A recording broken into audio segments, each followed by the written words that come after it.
రాబోయే రోజుల్లో చక్కగా మన కమిటీలన్నీ వేసుకొని పార్టీ మెంబర్షిప్ చేసుకొని శిక్షణ కార్యక్రమాలు పెట్టుకొని పార్టీని మంచిగా బలోపేతం చేసుకుందాం.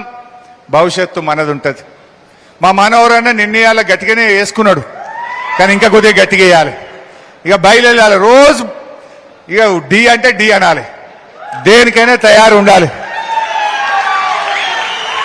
నీ వెనుక పార్టీ ఉన్నది, నీ వెనుక కార్యకర్తలను నువ్వు ధైర్యంగా కొట్లాడే ప్రయత్నం చేయి. నువ్వు గట్టి కొట్లాడితేనే కార్యకర్తలకు ధైర్యం వస్తుంది. నువ్వు బయలుదేరితేనే కార్యకర్తలు ఇంకా గట్టి. నువ్వు ఒక్క అడుగేస్తే వాళ్ళు 2 అడుగులు వేస్తారు.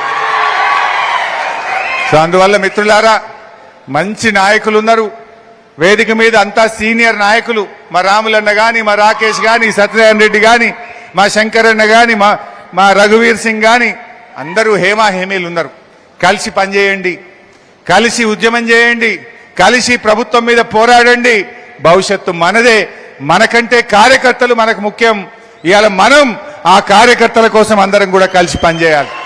భేదాభిప్రాయాలు పక్కన పెట్టి ఇవాళ ఆ కార్యకర్తలు, ఇంత కష్టకాలంలో నిలబడ్డటువంటి కార్యకర్తలకు ధైర్యాన్ని ఇవ్వాలంటే మన అభిప్రాయ భేదాలు పక్కన పెడదాం. అందరం కలిసిమెలిసి మళ్ళీ మన కేసీఆర్ను ముఖ్యమంత్రి చేసుకుందాం. జై తెలంగాణ.